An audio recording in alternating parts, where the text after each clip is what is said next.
sebelum memulai pembelajaran kita pada pagi hari ini, alangkah baiknya kita berdoa menurut agama dan kepercayaan kita masing-masing. Berdoa mulai. Berdoa selesai.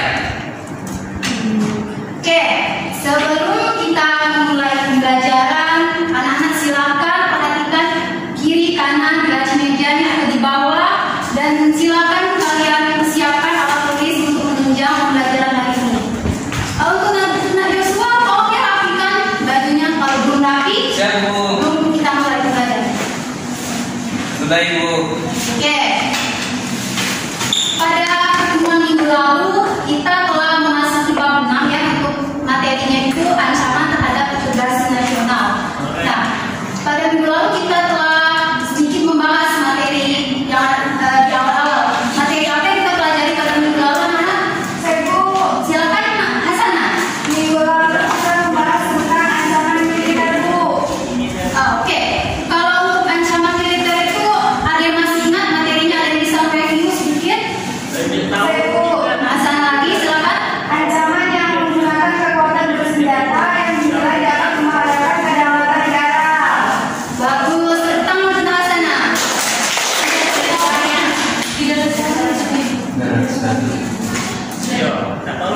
Bagus. Baik, bagus ya Hasanah. Nah, pada pertemuan minggu lalu kita mempelajari ancaman militer. Itu ancaman yang menggunakan kekuatan bersenjata yang dinilai itu dapat membahayakan kedaulatan negara, keselamatan segenap bangsa. Nah, adapun contoh dari ancaman militer itu yang seperti apa? Ada yang masih ingat? Silakan, Hasanah lagi. Bentuk ancaman militer yang pertama agresi, yang kedua pelanggaran wilayah, yang ketiga spionase, yang keempat sabotase, yang kelima pemberontakan bersenjata, yang keenam aksi kekerasan bersenjata, dan yang terakhir gangguan keamanan laut dan udara. Bagus. Berarti masih ingat semua ya anak-anak materi minggu lalu? Masih, Bu. Oke. Pada minggu lalu kita mempelajari ancaman militer, dan untuk hari ini kita akan mempelajari ancaman non militer. Ada yang sudah membaca materi tersebut, anak-anak? Ada, Ibu. Silakan, Nak Dwi. Ancaman non-militer merupakan ancaman yang menggunakan faktor-faktor non-militer yang dinilai membahayakan kedaulatan negara. Bagus, tentang Nak Dwi. Ya, pada minggu ini kita akan mempelajari ancaman non-militer, di mana untuk tujuan pembelajarannya sendiri, kalian diharapkan dapat menganalisis ancaman non-militer dalam bingkai bineka tunggal ika. Sebelumnya, silakan anak-anak lihat terlebih dahulu dan kalian amati tayangan video pembelajaran yang disajikan.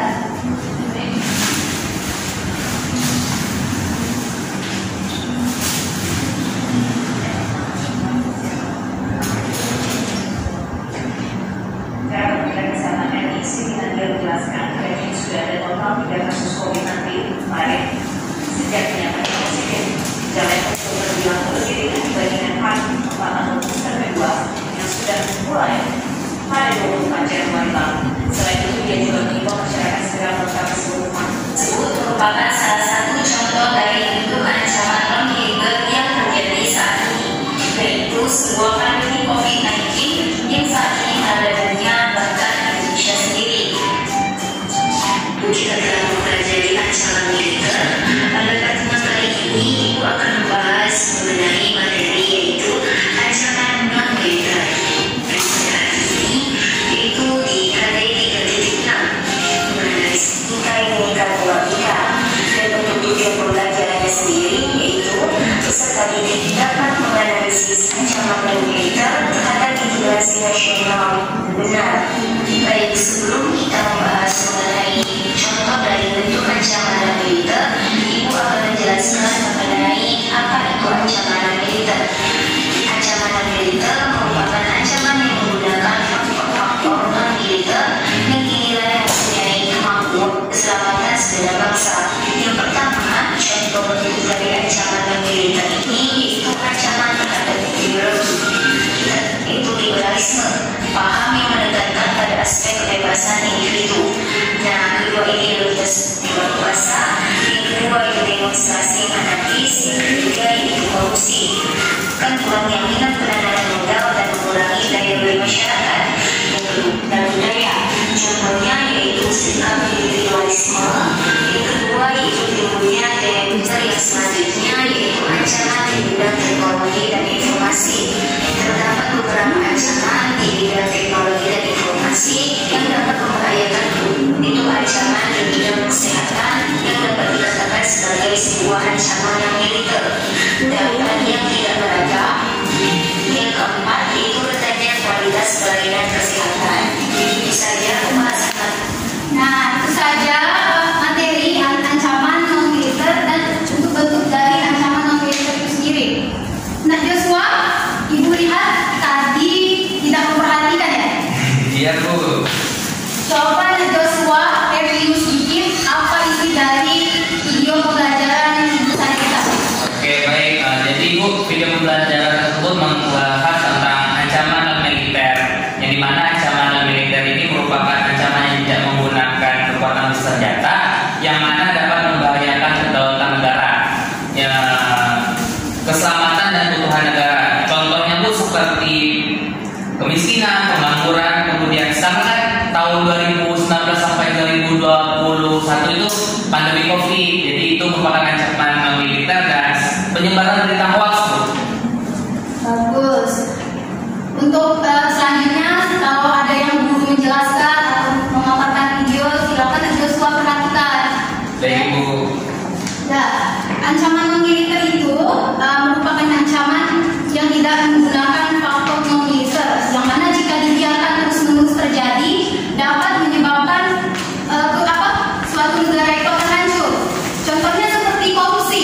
Nah, dan pandemi COVID-19 yang melanda Indonesia bahkan dunia saat pada tahun yang lalu kan. Nah, untuk contoh lainnya itu seperti kemiskinan, pengangguran merupakan contoh bentuk dari ancaman non-militer. Nah, jika dibiarkan itu kan dapat menyebabkan suatu kesenjangan atau suatu yang dapat menyebabkan kehancuran. Baik, itu saja materi yang Ibu sampaikan. Setelah pemaparan materi, silakan anak-anak buka lembar kerja. Lembar kerjanya di bawah nggak? Di bawah.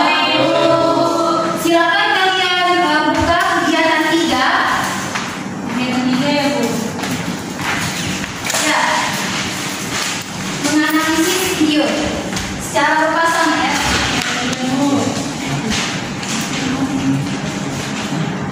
Nah, untuk videonya Ibu tayangkan dan kalian amati ya.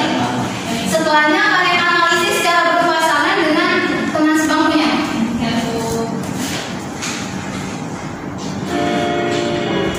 Menteri Koordinator Bidang Politik Hukum sambutan dalam sangat sedang khusus strategis dengan siapa kemarin ya bersama saudara kan ada asuransi koperasi korupsi. informasinya diperoleh dari mantan ketua KPK. Informasi dari yang menggunakan mendapat uang 20 juta rupiah ini sejak saat itu dan sejak sebelumnya orang kita melakukan Kualitas lingkungan hidup. Nah, silakan anak-anak analisis dan kalian tuliskan terlebih dahulu di kertas, nanti baru ditulis di lembar kerja ya. Baik, Bu. Ibu kasih waktu 5 menit. Ya, Bu.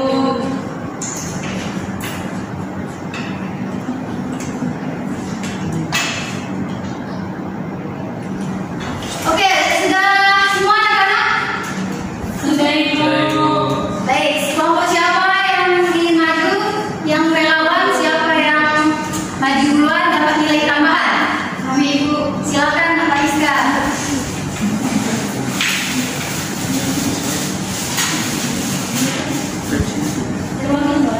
Perwakilan boleh? Perwakilan boleh?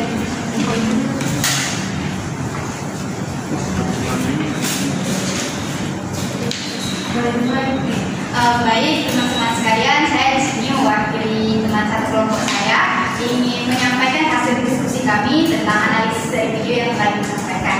Nah, jadi pertama, ancaman berasal dari dalam negeri itu adalah korupsi ya teman-teman kan. Korupsi merupakan salah satu ancaman yang berasal dari dalam negeri sendiri. Seperti yang kita tahu, di Indonesia sendiri masih banyak aparat pejabat yang memang menyalahgunakan kekuasaan mereka hanya demi mencari keuntungan semata untuk pribadi dengan cara korupsi. Nah, korupsi yang mereka lakukan ini sangatlah merugikan bangsa. Yang pertama, karena itu adalah uang rakyat ya, yang seharusnya digunakan untuk membangun infrastruktur negara, namun karena uang itu mereka ambil, tentu saja pembangunan yang ada di Indonesia menjadi sedikit terhambat kan. Nah, karena dana yang seharusnya digunakan untuk membangun terus diambil oleh pejabat yang seharusnya mengurus pembangunan di Indonesia, dan karena itu juga hal itu dapat menghambat pembangunan yang ada di Indonesia. Oleh karena itu masyarakat Indonesia seharusnya lebih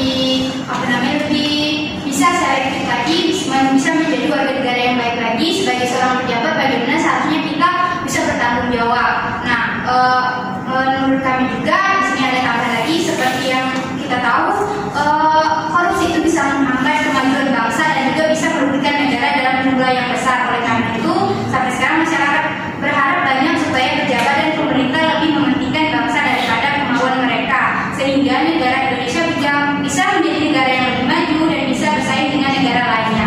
Mungkin itu yang dapat saya sampaikan. Terima kasih. Nah, untuk pasangan yang berikutnya ada yang ingin maju lagi? Bu, silakan Nawela sama Joshua.